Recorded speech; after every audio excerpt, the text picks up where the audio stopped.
Welcome to TV 786 మైనార్టీల సంక్షేమమే మా లక్ష్యం. విద్యుత్ శాఖలో విధులు నిర్వర్తిస్తున్న ఆర్జీజన్లు, ఆన్మ్యాండ్ కార్మికులు, పీస్ రేట్ కార్మికుల సమస్యలపై తెలంగాణ విద్యుత్ ఆర్టిజన్ జాక్ పిలుపులో భాగంగా గురువారం హనుమకొండ ఎస్ఈ కార్యాలయం ఎదుట వంటావార్పు కార్యక్రమంను నిర్వహించారు. ఈ కార్యక్రమంలో ఆర్టిజన్ కార్మికులు సుమారు 600 మంది పాల్గొన్నారు. ఈ సందర్భంగా జాక్ హనుమకొండ జిల్లా చైర్మన్ కొరుకొప్పుల రాంబాబు మాట్లాడుతూ టీఎస్ఎస్పీడీసీఎల్, టీజీఎన్పీడీసీఎల్ పరిధిలో పనిచేస్తున్న అన్మ్యాండ్ కార్మికులను ఆర్టిజన్లుగా గుర్తించాలని అన్నారు. 4వ తారీఖున కేటీపీఎస్ పాల్వంచ అన్ని వింగ్స్ కలిసి జెన్కోల గేటు ముందు ధర్నా చేయడం జరుగుతుందని అన్నారు. అదేవిధంగా 7వ తారీఖున వరంగల్లో మహాధర్నా ఉంటుంది అని, ధర్నాలోపు ఏ విషయం తేల్చకపోతే 8వ తారీఖున పెద్ద ఎత్తున సమ్మె నిర్వహిస్తున్నామని అన్నారు.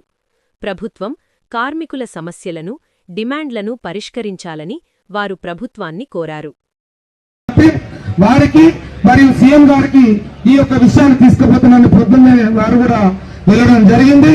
మరి ఏదేమైనా మనం యూనిట్గా ఉండే తప్పకుండా మన న్యాయమైన కోరికలను మనం ఎవరైతే ఆర్టిజన్స్ ఉన్నారో అందరికీ ఏపీఎస్సీ రూల్స్ వర్తింపజేయాలని, తర్వాత ఎవరైతే అన్మ్యాన్స్ ఉన్నారో వాళ్ళకు కూడా ఈపీఎఫ్ఈఎస్ఐ కట్ అవుతుంది.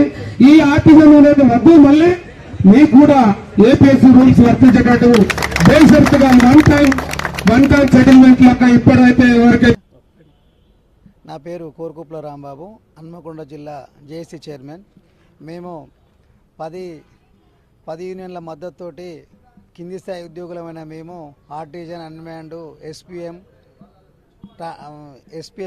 ఎస్పీఎం కార్మికులు, మీటర్ రీడింగ్ కార్మికులు, డ్రైవర్లు, హమాలీలు అందరితోటి సమిష్టిగా ఒక జేఏసీ ఏర్పాటు చేసుకోవడం జరిగింది. ఈ విద్యుత్ రంగంలో అత్యధిక కింది స్థాయి ఉద్యోగులం అంటే మేమే, కానీ పనిలో మాత్రం చాలా విపరీతమైన శ్రమదోపిడీకి గురి అవుతున్న కార్మికులం కూడా మేమే. మేము లేనిచో వ్యవస్థ నడిచే పరిస్థితి కూడా లేదు. ఎందుకంటే ప్రతినిత్యం ఫీజ్ ఆఫ్ కాల్స్ కానీ, సబ్స్టేషన్లో కానీ, మీటర్ రీడింగ్లో కానీ ప్రధాన పాత్ర పోషించేది మేమే. సంస్థకు రెవెన్యూ తెప్పించాలన్నా కూడా మా కార్మికుల శ్రమే ఉన్నది. ఎందుకంటే కానీ సంస్థ ఎదుగుదలలో మేము ముందున్నాం, కానీ మా ఎదుగుదలలో మాత్రం సంస్థ లేదు. అంటే మేము ఆర్థికంగా చాలా చితికిపోయినాం. గత 25 సంవత్సరాల నుంచి సంస్థను నమ్ముకొని పనిచేస్తున్నాము. గతంలో మాకు 1000 రూపాయల నుంచి మా ఉద్యోగ స్టార్ట్ అయింది. ఇప్పుడు 35-36 వేల వరకే పోయింది. ఈ 35-36 వేలు అనగా మా కుటుంబం బతికించడం కూడా కష్టమవుతుంది. వాళ్ళ చదువులు గీవులు అని మాకు చాలా ఆర్థికంగా చాలా ఇబ్బంది పడ్డాయి. మొత్తం కార్మిక రంగంలో చాలా వెనుకబడి మా ఆర్థిక పరిస్థితి వల్ల కుటుంబాలు కూడా అతలాకుతలం జరగడం జరుగుతుంది. ఇందులో ఆర్టిజన్ కార్మికులు 23,163 మంది ఉండేది. ఈ ఆర్థిక పరిస్థితుల వల్ల, స్ట్రెస్ వల్ల, ఉద్యోగంలో ఒత్తిడి వల్ల దాదాపు 4,000 మంది చనిపోవడం జరిగింది. 19,000 మంది ఇప్పుడు ఉండడం జరిగింది. అలాగే ఆర్టిజన్ కార్మికులు కూడా 16,007 మంది ఉండేది. అలాంటిది 13 అన్మ్యాండ్ కార్మికులు 16,007 మంది ఉండేది. ఇప్పుడు 1300 మందికి అంటే దాదాపు 300 మంది చనిపోవడం జరిగింది. అలాంటి చనిపోయిన కుటుంబాలకు కూడా సంస్థ నుంచి ఎలాంటి బెనిఫిట్స్ కానీ అదేం లేదు. అలాంటి కుటుంబాలు కూడా ఎన్నో బజార్ల పడుతున్నవి. అలాంటి కుటుంబాన్ని వైపు కూడా యాజమాన్యం కానీ కన్నెత్తి చూడటం లేదు. అంటే సంస్థలో వాడు ఉన్నప్పుడు వాంతుడి శ్రమను తీసుకొని ఆ శ్రమను తీసుకున్న తర్వాత చనిపోతే కూడా కుటుంబానికి ఎలాంటి బెనిఫిట్స్ కానీ, ఉద్యోగ భద్రత కానీ, ఇన్సూరెన్స్ కానీ ఎలాంటి అవకాశాలు లేకుండా ఉన్నవి. ఇప్పుడు ఒక కార్మికుడు చనిపోతే వాడు అక్కడికే క్లోజ్గా మళ్ళీ ఇప్పుడు అది కూడా పరిస్థితి అలాగే ఉంది. అలాగే రిటైర్మెంట్ అయితే కూడా ఆర్టిజన్ కార్మికుని కూడా ఎలాంటి రిటైర్మెంట్ బెనిఫిట్స్ కూడా లేవు. దండ వేసి శాలువ కప్పే నాది కూడా కరువే. అలాంటి పరిస్థితుల్లో మేము దుర్భరమైన పరిస్థితిలో ఉన్నాం. మేము సంస్థను నమ్ముకొని గత 25 సంవత్సరాల నుంచి సేవ చేస్తున్నాం. అలాంటి పరిస్థితుల్లో మేము న్యాయమైన కోరికలే కోరడం జరుగుతుంది. మేము ఏపీఎస్పీ రూల్స్ ఇవ్వమని సంస్థను మేము వేడుకుంటున్నాం. అలాగే అన్మ్యాండ్ కార్మికులు కూడా వాళ్ళు కూడా ఐటీఐలు చేసి వాళ్ళు కూడా చదువుకున్న వ్యక్తులే, వాళ్ళని కూడా మాలాగా రెగ్యులరైజ్ చేయాలని మేము కోరుకుంటున్నాం. ఇప్పుడు సంస్థ నమ్ముకున్నాం. ఇప్పుడిప్పుడే మేము గొంతెమ్మ కోరికలు ఏం కాదు. గతంలో విఎన్ఆర్ కానీ వీడబ్ల్యూ కానీ వీళ్ళందరినీ గ్రామ పంచాయతీ సిబ్బంది కూడా ఎలాంటి విద్యార్థులు లేకుండా కూడా రెగ్యులర్ చేసి ఏబిఎస్సి రూల్స్ ఇవ్వడం జరిగింది. ఇప్పుడు ఇప్పుడు ఉన్న సమాజంలో ఉన్న ఆర్టిజన్లు కానీ అన్మ్యాన్డ్ కార్మికులు కానీ మేము బరాబరి ఐటీఐలు చేసినాం, డిప్లొమా చేసినాం, ఐటీఐ చేసినాం. అలాంటిలను విద్యార్థులను బట్టి కన్వర్షన్ చేయాలని కోరుకుంటున్నాము. మేము దశల వారీగా కూడా చేయమంటున్నాము. ఒక్కసారి చేయడం కూడా ఇబ్బంది అవసరం అనుకుంటలేదు. మేము దశల వారీగా కూడా కన్వర్షన్ చేసి విద్యార్థులను బట్టి ఉద్యోగాలు ఇవ్వమని ఈ సంస్థ ద్వారా యాజమాన్యానికి కానీ ప్రభుత్వానికి కానీ మేము కోరుకుంటున్నాం.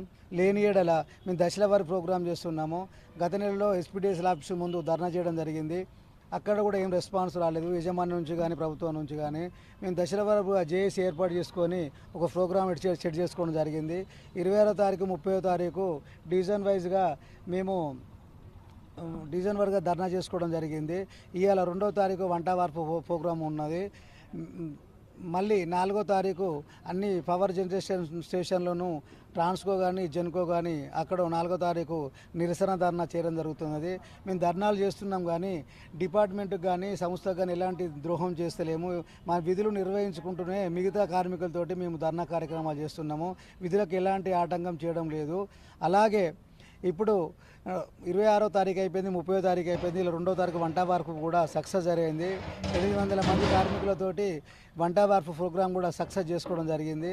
రేపు 4వ తారీఖు కూడా అన్ని పవర్ స్టేషన్లో నిరసన తెలియజేయడం జరుగుతుంది. మాకు యజమాన్యం నుండి ఎలాంటి ఇబ్బంది లేదు.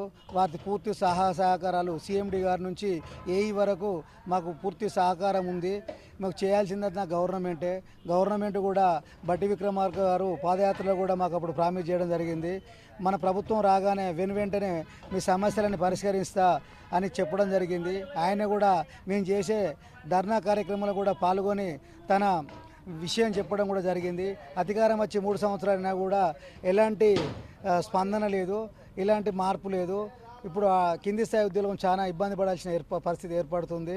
ఇప్పుడు రేపు మళ్ళీ 4వ తారీఖు ఈ పవర్ స్టేషన్ తర్వాత 7వ తారీఖు సిఎండి ఆఫీస్ ముందు కూడా మేము నిరసన కార్యక్రమం తెలియజేస్తున్నాము. అది కూడా శాంతియుతంగా నిబద్ధతతోటి మేము ప్రభుత్వానికి ఎలాంటి ఆటంకం లేకుండా, గవర్నమెంట్కి ఎలాంటి ఆటంకం లేకుండా మన నిరసన కార్యక్రమం తెలియజేయడం జరుగుతుంది.